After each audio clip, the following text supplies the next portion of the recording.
Hey everyone, in November of 2018, Facebook has rolled out a new feature for posting photos and it's called 3D photos, basically giving a 3D spin to your photos. I wanted to show you how to use it in this video.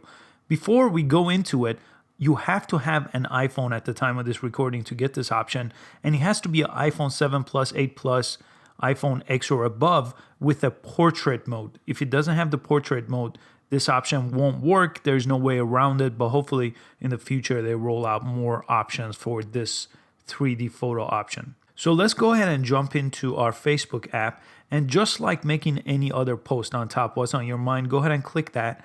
And if you scroll on the options on the bottom here, you should see a 3D photo option. Go ahead and click that and it will pull up your portraits. These are the pictures you took correctly under the portrait mode. Let me show you how to make one of these photos on your phone first. So let's jump into the camera icon, and by default it's going to be under photo, but what we want to do is go to portrait mode. And the next thing you want to do is, right now it says move further away. You have to take it correctly. Taking a picture just like this under portrait mode won't work. It has to be based on the rules of a portrait. So I'm going to move further back here.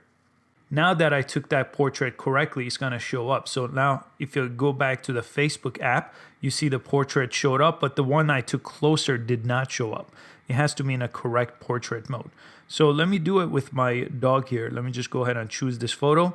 And it's going to take a second to create a 3D photo. But now look, if I move my phone around, it's created this 3D photo with my portrait photo that I took on my iPhone. As you could see, if I move left and right, and if I move up and down, and as you can see, it gets a little blurry on the back of my dog here, but it really depends on how you take the picture and the background. Sometimes it works really well, sometimes it doesn't work at all. Let's see with this Rubik's Cube here. This one has a little bit of a problem with the keyboard here. So then you press next once you're ready, and it just shows up like a regular post here on Facebook, and you could go ahead and put whatever comment you want on top and share it.